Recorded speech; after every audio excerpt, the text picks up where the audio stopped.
এবার বন্ধ হয়ে যাচ্ছে খুব জনপ্রিয় ধারাবাহিক একটি। হ্যাঁ বন্ধুরা, বিস্তারিত আমাদের ভিডিওতে লাইক করে দেখতে থাকুন।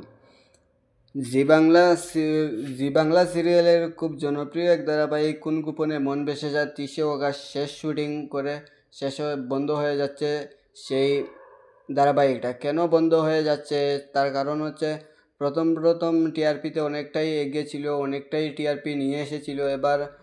এখন টিআরপিতে অনেকটাই লো হয়ে গেছে, কারণ টিআরপি এখন 2.4, 2.5, 3 এইরকম টিআরপি নিয়ে আসছে। তার জন্য চ্যানেল সিদ্ধান্ত নিয়েছে কোন গোপনে মন ভেসে যায়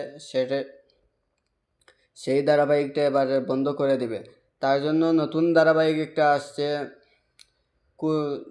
খুনের আলো। এবারে নতুন একটা ধারাবাহিক আসছে, সেই ধারাবাহিক 30 অগাস্ট থেকে শুরু হবে। তার জন্য কোন গোপনে মন ভেসে যায় সিরিয়ালটা শেষ হয়ে যাচ্ছে 30 অগাস্ট। তাই কোন গোপনে মন ভেসে যায় সিরিয়ালটা শেষ হয়ে গেলে আপনি কতটা মিস করবেন অবশ্যই কমেন্ট করে জানাবেন। আর এরকম বাংলা সিরিয়ালে বিনোদন পেতে এই চ্যানেলটা সাবস্ক্রাইব করে পাশে থাকবেন। ধন্যবাদ সবাইকে।